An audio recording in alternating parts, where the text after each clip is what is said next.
Hello everyone, my name is Jim White. I write for the Telegraph newspapers. I am thrilled to be joined by so many of you. Thanks for coming along, and also by two. We're not exactly flying the flag for youth up on the panel here. I do apologise for that, but Jim Holden, Chief Sports Writer of the Sunday Express, and Paddy Barclay, who is the Chairman of the Football Writers Association and one of our most distinguished football writers. We're going to have a brief look through the papers and then throw it out to you guys. Any questions you've got about the way that things have been covered, the way you think things have been covered in the papers, please feel free, just stick your hand up and I'll come to you in between. We're going to start, I guess, it's got to be the only place to start, Sunday papers. The FA Cup final. Jim, you were there. Classic, wasn't it? Wow, we're still talking about it. It was a wonderful match. One of the best cup finals are often poor matches, and we had two defensive teams. It was never going to be a classic. Most people predicted before it would be the way it was. Sadly, the papers have focused on here on Mourinho, the losing manager.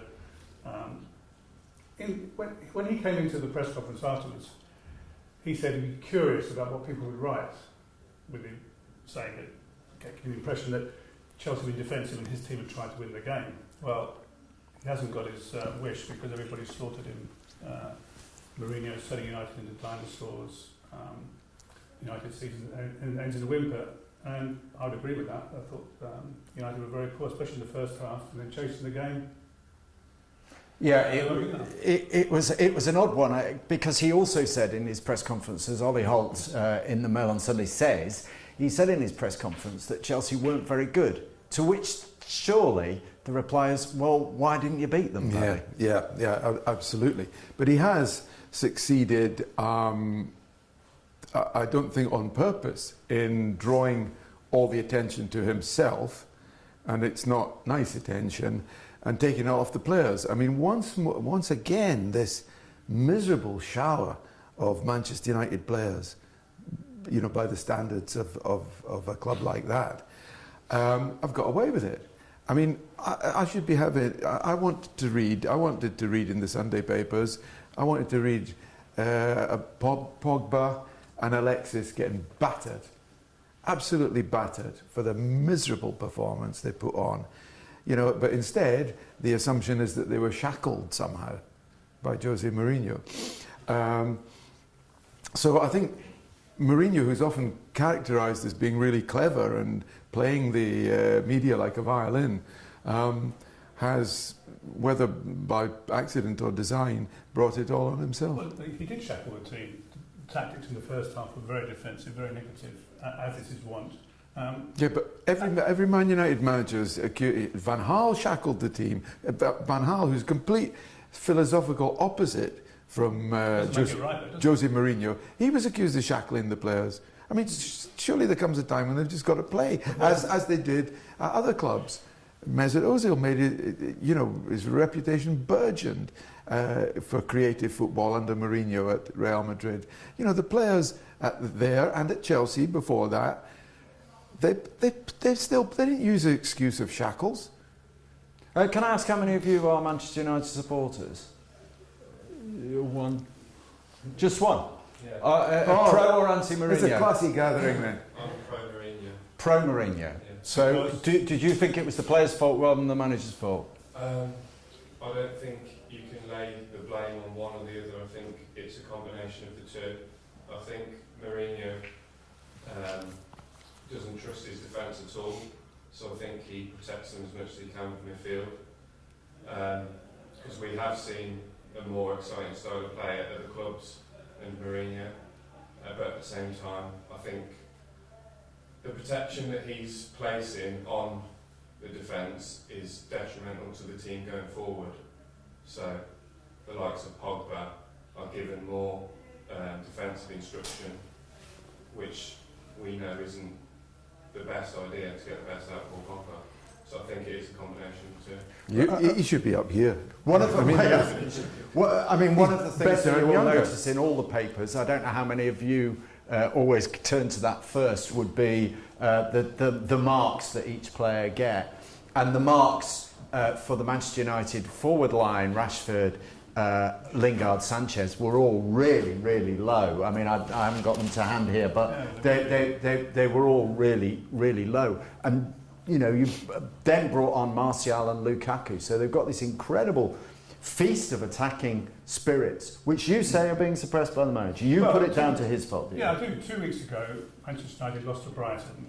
Lukaku was injured, Rashford played, and afterwards, Mourinho absolutely gave him so much criticism in the newspapers and on TV. What's that going to do to a young player's confidence? Is that going to push him up or is it going to push him down? So why is it surprised 2 weeks later in the cup final he's not full of confidence? So yeah, I would blame the manager for sure. Let's look at the winners here. How many Chelsea fans in the room? Wow. Quite a number. Can I ask the guy at the back, you want Conte to stay, or would you be happy if he departed? Well, I do like him, but I just feel like can't go forward with Conte now. It's just too much has gone on. Just like him talking about the board, and players don't really seem to play for Conte anymore, so I feel like he might have to go. And one person you absolutely, which we've got Glenn Hoddle writing, presumably being ghosted by somebody. We all know the process of ghosting in this room, do we? Yeah. He says, Hazard's the one Chelsea must keep. You would agree as a Chelsea fan, Hazard's got to stay. Yeah. How do you keep him?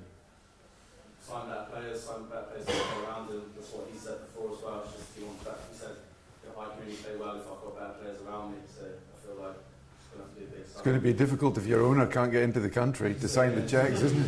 Well, that's an interesting. Not in the Champions League. That's an interesting thing. We've got this on the front page of the Daily Express today. Abramovich stranded in Russia after UK visa delay.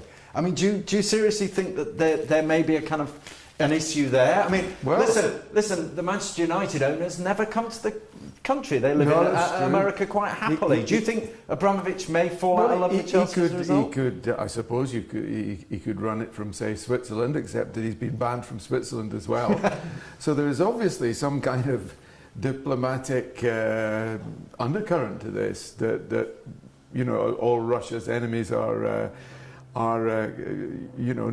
don't want to have these oligarchs on board. I was listening to a journalist who's not a member of the FWA on the radio coming over, and he said it's not going to make any difference. Chelsea will just be sold for 2 billion. Abramovich will take his billion back, and life will go on. I'm not sure if multi-billionaires, are quite that as abundant as that, and whether in those circumstances they necessarily want Chelsea when other clubs are equally available. There is an issue with Chelsea as well, is that they've got to develop the ground, and that ain't going to be cheap. Do you see an issue? Do you see a problem with the? Is your papers leading with that? It depends. Why does Abramovich own Chelsea? Yeah. Because he loves football, because he loves Chelsea, also because, as some people have said, a vehicle for making himself more respectable. Yeah. When he first came to England. If it's the latter, then he's likely to go. He's likely to sell if he can't come to England. If he loves the club and loves the game, he'll carry on owning it. But it's probably a temporary thing. Yeah. I can't see that being a permanent issue. It's an interesting thing. We've discussed the FA Cup final, which is the pinnacle of English football. It's the showcase, the last game of the season. Used to be. We've got two clubs who've got to it, and we're both talking about absolute crisis at the heart of it. They're both lost. Is that a reflection of the way we are now reporting on the game, or is that the truth? Yes, it is negative. I mean, the only top manager who's had a good season is Pep Guardiola, and even he is probably somebody. It's only a matter of time before somebody says, "Yeah, but can he do it in Europe?" What about Jurgen Klopp? Well, it's dependent on the result. So reaching the Champions League final isn't a good season. Of course, for me it is, but will it be perceived that way in the media if they lose? But people will be saying, yes, Jurgen Klopp, he's caused a great deal of excitement, but where are the trophies? And he will have lost 2 finals. Is he a serial loser? Someone will write that. I mean, do you not think that the way of looking at achievement in football in the media is a bit negative in this country? I really do feel that. sometimes. Well, I think that we were talking before about the soap opera aspect of football, and I do think that everything has to have a kind of critical narrative. So it's Mourinho loses, therefore he's a disaster. If he'd won, he'd have been a success, and it would have been Conte who was a disaster. So the story requires that narrative. Has that changed in the last few years, Jim? Specifically on Saturday, when Antonio Conte came into the press conference, he was miserable. He won the FA Cup final, he won the trophy, but he wasn't a happy man. All he wanted to do was put out his message that he wouldn't change character, get out the message that he was still fighting against the Chelsea board. We weren't making that. That's what he did. That wasn't. So he was using the press conference to promote what he needed to say in terms of his fight with the thing. Even though he'd won the trophy. I mean, I only say this because to put into perspective, we're talking about this being a terrible FA Cup final, but they have been terrible in the past. I remember 1995. Manchester United 0, Everton 1, which I promise you made Saturday's game look a classic in comparison. That's true. What I don't recall is this kind of narrative that followed it, that, Ferguson must go, Joe Royle's a hero, whoever were the managers at that time. Yeah, people just used to say, another poor cup final, and then it became, it's the end of a long, hard season, blah, blah, blah, difficult, it was hot. And all that kind of stuff, and whereas now it's just yet another excuse for getting your knife into people, and it's not. I think it's not just us, you and us that have made it like this. I think fans are much more. I mean, I know quite a few fans now who are more interested, if they're Arsenal fans, they're more interested in Spurs losing than in Arsenal winning. And this to me is a new thing, and it's a new challenge, I think, for the people in this room, but us and you. But are we really going to sort of get lost in a morass of gloom and malevolence, or are we going to actually are the sports pages to become the toy department again and something to have fun in? Well, I think there's a prime example in the Sunday Times. On Sunday, an article by Jonathan Northcroft, the chief football writer, about the making of Mo Salah. And I know you guys all have to produce a lengthy article at the end, an 8,000-word feature about whatever subject you might choose. I would recommend you all read this because it's a beautifully constructed piece of reporting. And the principle about when you do your 8,000-word piece is reporting must be at the heart of it. Yes, for sure, you structure it in a slightly different way, but reporting and finding out facts. And Jonathan Northcroft has gone to Salah's hometown and discovered what he means in Egypt. Quite extraordinary story, isn't it? Yeah, it's a really, really good article. That's proper journalism, in my sports journalism, proper journalism. I mean, there are people who pick up awards that aren't fit to lace Jonathan Northcroft's boots, and I would say he's one that I would recommend people read on a regular basis if they can. Unfortunately, it means going behind a paywall, or God forbid, picking up a piece of paper. But he really is an outstanding, very not humorless, but far from it, but sober, sensible, measured writer. Some great touches in this. A little quote that they pulled out in what we call a pull quote, which is taken from the article and then given a little bit of extra prominence here, which is about Salah. He is so loved that 1 million voters added his name to their ballot papers at the recent election to vote for him. Quite extraordinary that he's that big a figure. Right, we've had Chelsea, we've had Man United, Liverpool fans. Just the gentleman. 2, 3. Ask you guys, optimistic about the weekend? Oh, I'm just optimistic anyway. Are you? My friends would say that, yeah. I just think Real Madrid won't end up in the Champions League this season. Maybe another year as well. Maybe not have a great season either. I think coming up against the Liverpool side, we'll do something they're not really experienced before. I think our attack going forward will cause them, we play chaotic football, and I think that Real Madrid potential trouble. Part of me thinks it could be, Real Madrid 3-1. We try, with 60 minutes, play well 60 minutes and kind of get beat on counter-attack maybe, but I do fancy those chances. And every word he's just said has presumably made you terrified about what's going to happen. Yeah, He's hostage to fortune there. Yeah, I'm really quite nervous. Because of Liverpool, being a Liverpool fan, like when you get to the last 16, Liverpool could beat every single team in the last 16 in the Champions League, but Liverpool could also lose every single team in the last 16 in the Champions League. You don't know which Liverpool team is going to turn up. If the right team turns up with Mohamed, Salah, Mane and Mourinho all fit and firing, I don't think Liverpool stand a chance. But that's 3 players turning up and firing. Real Madrid just need 1. It's that kind of football that we don't know what's going to happen. Yeah. If we knew that one team was going to win, it would be boring, wouldn't it? There was a Real Madrid fan in the room. How do you counter that argument, or do you also fear that Liverpool will win? Well, I realistically think that Real Madrid are going to pull this out because their season is basically won or lost in Kiev. Real Madrid's success is determined by the Champions League and not the domestic league.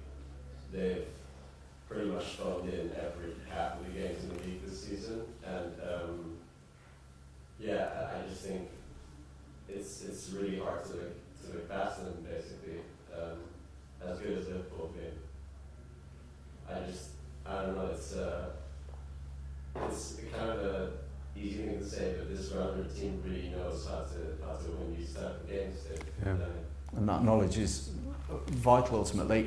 One of the things that we in the press are often accused of is being negative towards representatives of British sport, and we should all be getting behind Liverpool, who are in the Champions League final. Just as a straw poll, you guys who don't support Liverpool, do you want Liverpool to win on Saturday? Put your hands up who wants Liverpool to win, assuming you're all football fans. So a few of you. Not even half. Who doesn't want Liverpool to win? Oh, that went up with such ferocity there. Tell me why. I couldn't tell you. I'm Chelsea fan. I couldn't tell you guys how I feel here in MC Champions League. So your club allegiance is such that it strikes out the idea of a British team winning the Champions League. I think they deserve to win it. I don't really want Madrid to win it for any reason on the spin either, but I couldn't take it. How many people here would like to be in the media area working in Kiev on Saturday night?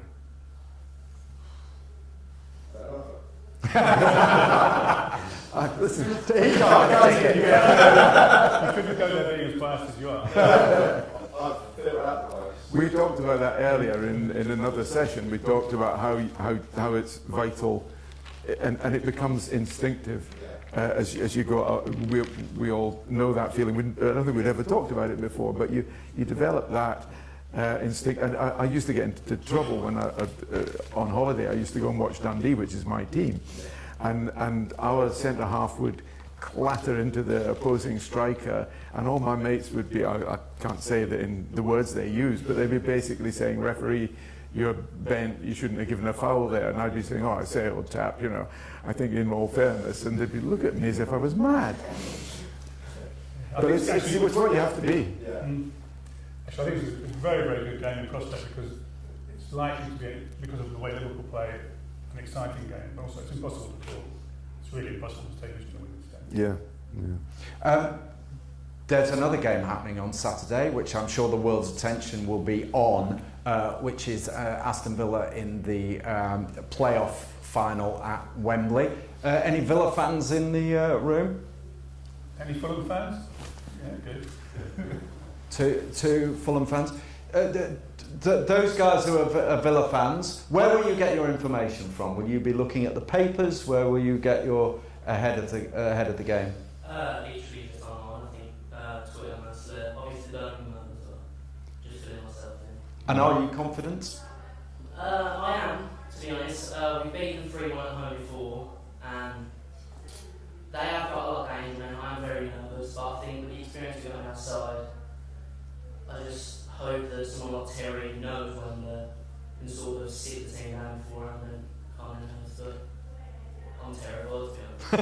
Good, a proper fan. I like that. Sorry, Jim was talking about narratives, and we love narratives, and we do. Stories, I mean, that's why we do journalism, because we tell stories.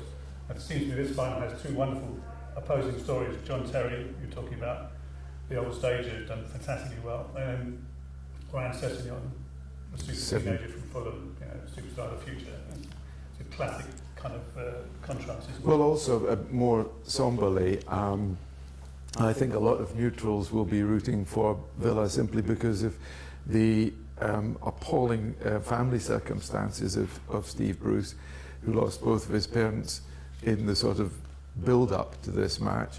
I mean, probably Steve Bruce won't want to make much of it, but it would be a hard-hearted journalist who didn't go to Wembley with that on his or her mind.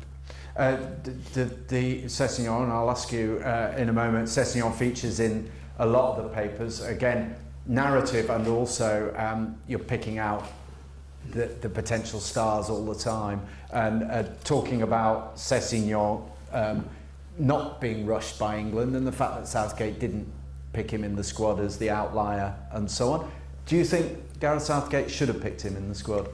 Part of me says yes, but at the same time I can understand why he's not been put into it. But the just mindset of it is incredible. When we beat Derby in the semi-final, he came off the pitch and he was just doing an interview as though he just sort of walked into town, sort of he's chilled, if you like. And I do think that mindset meant to kick on. The next World Cup would be what, 21, 22? I think that's perfect time for him to go into the squad and be one of the best. Big ones, yeah. And the other question that will hit you really hard as a Fulham fan, if he wants to progress, does he have to move from Fulham? Yes, I think if we win on Sunday, Saturday, we will keep hold of him longer term than if we stay in the division. I think he'll be gone by the start of next season if we don't go up. But I think as an 18-year-old playing in the Premier League, I don't think he's got any reason to move yet, but long term I think he obviously will move on yet. The other thing that's beginning to come in the papers, we've got it here in the Sun this morning, World Cup countdown. We're beginning the World Cup, and this is a story about a Tunisian centre-back who aims to tame Kane with his feet, not his fists. Well, we'd hope that would be the case. The World Cup's coming up very, very shortly. Can I just take a quick straw poll? How many of you believe England will get through the group stage? Oh, that's almost universal. A few sceptics over here. Can I ask you why? Why you think they're not going to get through the group stage? I think it's possibly because of Welsh. Okay, so you're not neutral in that Different point. question to some of you, why you've got such sort of widespread optimism about this England team? I think the change in formation has created a lot of optimism. Going through all of qualifying, it was very, very boring and it created no excitement whatsoever. But the change to three at the back, utilising the speed in the wing backs and getting players in and around Kane, I think it's cause for optimism. Okay, so we're at the group stage. Brilliant. How many think they will get beyond the last 16? So they'll win against Colombia or whoever. Senegal or Colombia. So we're a few beginning to fear there's an issue. Can I ask you why you think they'll get through to that far? Just the quality of the players that are just around the squad is much more than the other sides that they could potentially face at that stage, I think. And that should get them through. Are you getting more optimistic as it gets closer? Okay, let's take it to the next stage. How many think they will get through the quarter-final? Ooh, now we're down to Mr. Optimism in the corner. Yeah. Why? This could be Germany or Brazil. Why do you think they're going to get through that? I think this is the first time in quite a few tournaments that we've actually had a bit of unity in the squad. From what I've heard from pundits who have been involved in the squad previously, it's always been like a Man United camp and a Liverpool camp, Yeah. Chelsea camp.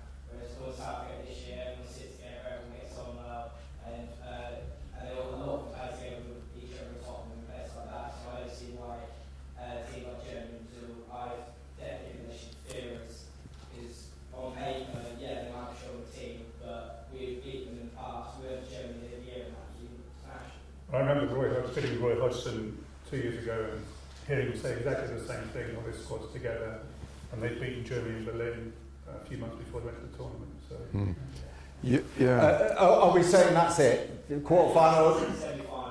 Semi-final, that's it. So there's not a single person in this room who even thinks England could get to the final, never mind or win it. Yeah, I do. You think they could? Yeah. Why? Well, I always say that it's a sort of insurance policy for a Scotsman. You know, at least if England get to the final and I feel gloomy about it, I can say, well, I did predict this. You know, seriously, I used to do that in my journalistic career. I do not recommend that, by the way. No, I just feel that the law of averages as much as anything else. I mean, for many, many years, there were two great underachievers in world football, European particularly, England and Spain. Well, by winning 3 tournaments in a row, Spain kind of got rid of that one. And that just leaves England. So eventually it will happen. And there are little signs that you can usually rely on. Victory in underage tournaments. England have had 2 at under 20 and under 17 level, I think. That is a pretty reliable gauge that things are moving in the right direction. It happened to the French, it happened to the Germans before the most recent spate of triumphs. And, you know, why should it not happen? It happened to Portugal, who ended up with one final and one victory. Won the Euros last one. But did they not also get to... Anyway, Portugal, there were reasons other than Cristiano Ronaldo why Portugal have had a particularly good time of it. So why not England?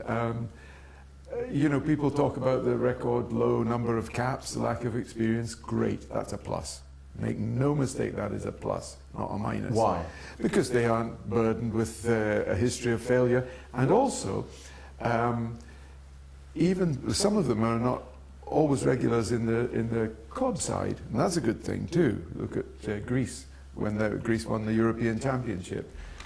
A lot of them have not been first choices at the club side, so they're so fresh that they were able to play an extremely energetic game that frustrated better teams.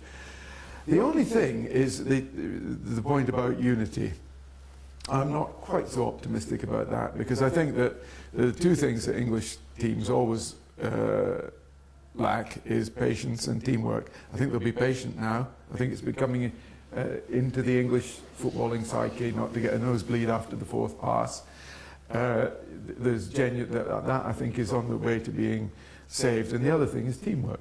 And I really do wonder if there is something about the English character that mitigates against teamwork, because it has so often been the fail. I mean, people talked about the golden generation, you know, splitting off into club loyalties. Well, Spain won 3 tournaments in a row when a lot of them were politically, not let alone club, divided implacably against each other's club. But a lot of them didn't even want Spain to exist as a nation in its current form, and wanted to, i.e. the Barcelona lot, several of them were Catalan nationalists.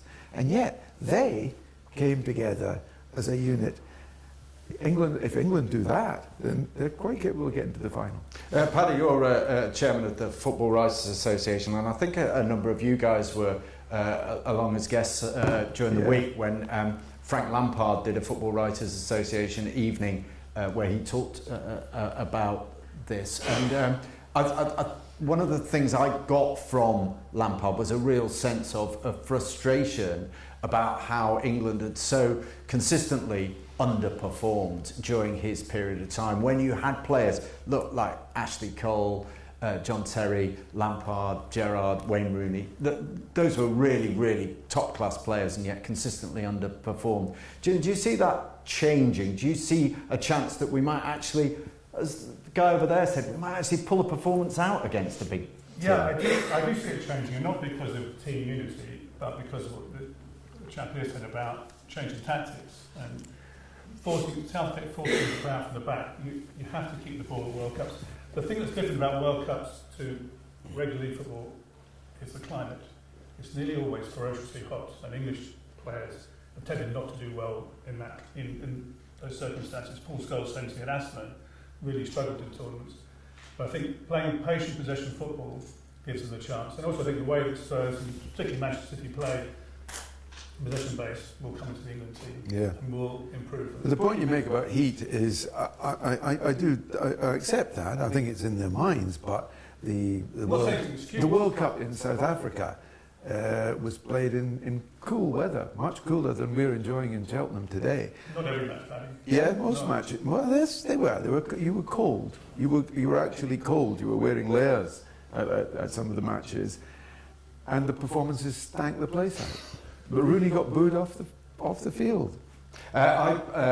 Recently, the Daily Telegraph's doing a series of interviews with England players who played in specific World Cups going through the World Cup, and I've done interviewed Terry Butcher, who was in 1990, which I think may have been the last time that England overperformed and got to the semi-final. I also spoke to Francis Lee, who was a guy who played in the 1970 World Cup, when England were reckoned to be as good as they've ever been. And Lee told me, and this is just to suggest 40 odd years on, it's not so much of an excuse. He was telling me that in the 1970 World Cup, FIFA regulations forbade players from taking a drink from the touchline. And it was they played against Germany at midday in Mexico to fulfill television things. They couldn't have a drink at the touchline. They had to wait till half time. And Francis Lee lost a stone in weight. Mind you, he needed to, so we shouldn't worry. I'm now going to quickly turn over to Paddy just to talk about what work the Football Writers Association does, and why you guys, when you become reporters, journalists, people working in the sports media, should get involved, as I hope you all will be doing shortly. Yeah, we're called the Football Writers Association for historical reasons. You know, the concept of it doesn't mean you have to write, as Jim does, 5 feature pieces and 2 pieces of reportage every week in the Daily Telegraph. You don't. I mean, writing could be script writing, continuity. You know, just to help your memory as you're broadcasting, or it could be writing in your own blog, which is something that some of you may be doing in the future, contributing to podcasts and so on. So I just feel, and more important, the Football Writers Association has felt for some years that we need to be much more inclusive. In terms of, you know, it's not sort of stuffy old guys like me. You know, I should not be the face of journalism of sports writing. It should be a multi-faced creature, as reflecting the actual world that we live in. So, because you are here at various stages of this brilliant course, we want all of you to feel welcome. I think some of you already are in the... We have a special membership created for... you're a member, yeah. And we have a special category of membership which we created about 2 years ago called student membership, and this university has been at the forefront of encouraging people to join. That's... it's for full members such as us, we pay £30 a year. Obviously that's a lot of money for people who are having to pay their way through a course. So we just have £5 a year to join, and in return you get most of the benefits, in particular the handbook, which contains contact details of all members of the Football Writers Association, which is now cracking on for 400 people.